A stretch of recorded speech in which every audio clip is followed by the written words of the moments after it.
I'm here at USAR 2014 at UCLA, and I'm speaking with Tal Galili. Hi, Tal. Hi. So you've developed some R packages recently. Yes. Would you like to tell me about them? I would love to. So I started out by a package called installer, which was my attempt at learning how to develop an R package. And that started out from a very simple need. I wanted to install Pandoc.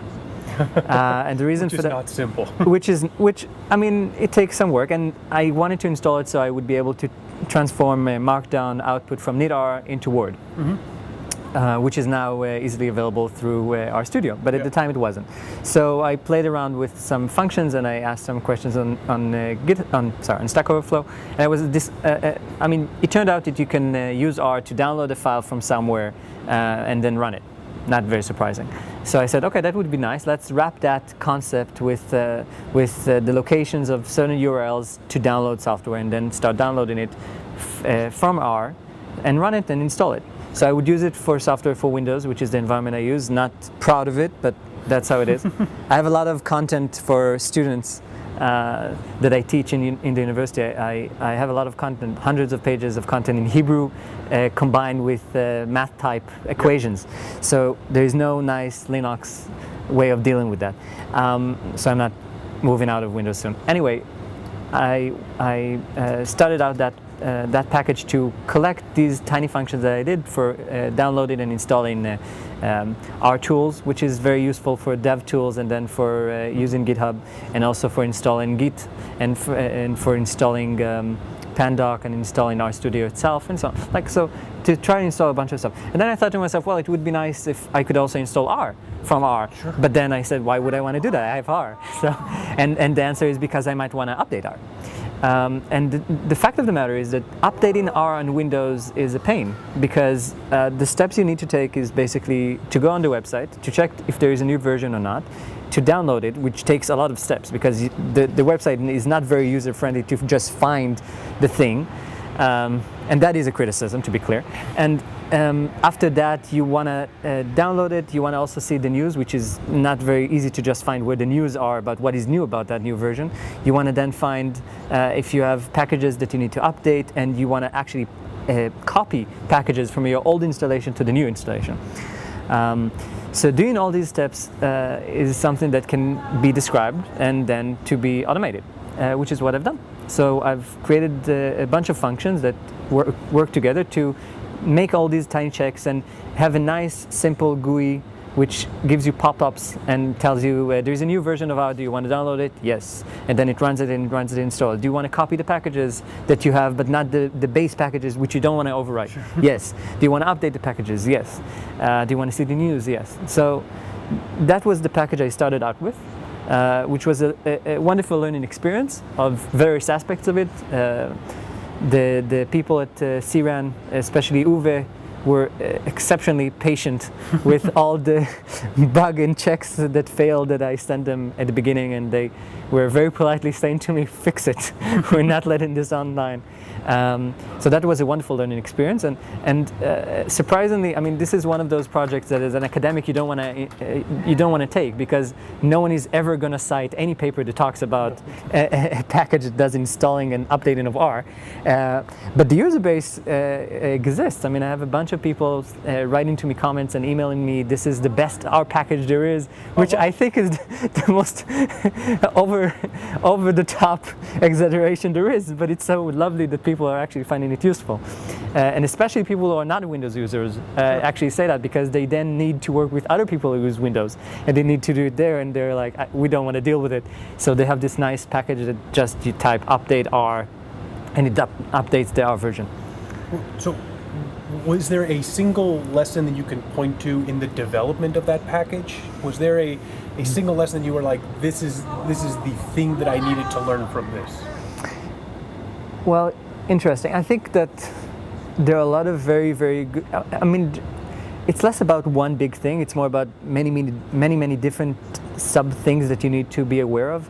I think Hadley Hadley's documentation of how to develop a package is your friend. I've made extensive use of his documentation on how to do it. Roxygen 2 is very useful in working, so you would have documentation with the functions. I think the one thing that I would say to people is first do it, second make sure you do it and put it on GitHub, and I would say that just the process of trying to do it is so fulfilling. First off, it's really fun, but second off, it just gives you such a better understanding of what you don't know and how unorganized you are, and it forces you to become more organized in your coding. It's humbling. It's very humbling, especially when people find you bug reports. I would also love to share with you the second package I've developed. Sure. So after developing, the installer was really my template for something that I imagined people would want to use. So I would develop that, and then I would have people comment on what I did, and then I would learn more about how to develop a package, and that worked. Cool. So I had bug reports, and I had people willing to tell me how to do it better, and then helping out. And after I got more confident in doing that, I started developing my second package, which is called dend-extend. Okay. So dend-extend is a package designed to extend the functionality of dendrograms in fantastic. Okay. Yeah, well, the dendrogram functionality that I know of is really surprisingly limited. It's very limited. So R has several packages that deal with tree objects. So you would have, putting aside network packages dealing with networks. You have functions like hclust from base. Yep. You have several other packages dealing with better or faster or different algorithms for dealing with hclust objects, with hierarchical clustering objects. You have all the phylogenetic work that is being done by a.k.a. and other packages. The problem though is that when you start working with hclust and you create a hierarchical clustering object, the only things you can basically do is plot it and maybe add rectangles. And that's it. You can't even change the Y limits. It's very, very limited. So then what you want to do is you want to transfer that object from hclust into a dendrogram and then plot it there. And the reason you want to do it is because the plot dendrogram function has various nice tweaks that it gives you on the plot. So you could change all of the labels to be one thing, or you can change the size of the font or stuff like that in one go, which is lovely. And the way it does it is by keeping the information of the graphical parameters inside the dendrogram object. So a dendrogram is basically a list of lists with attributes and each sublist. Okay. And by it decorates them. So yeah, the attributes decorates each one of the nodes in the list of lists. So what you want to do when you have a dendrogram, you want to update the attributes to reflect the way you would want the dendrogram to look. And this is much more easy to understand than an hclust object, which is very efficient but very non-trivial to understand how it's structured, and definitely not easy to manipulate, or it doesn't allow overlaying more and more meta information to change how it looks. Sure. And a dendrogram does. The problem though is that while it allows it, there is no easy way of doing it. So if I have a dendrogram and I want to change the colors of the labels, for example, I can then do a open brackets, close brackets, and then do these nested 10 times, find the place where I have a label and change the attribute. But that's the only way I was able to do it until now, unless I would then start working with recursions in R on it.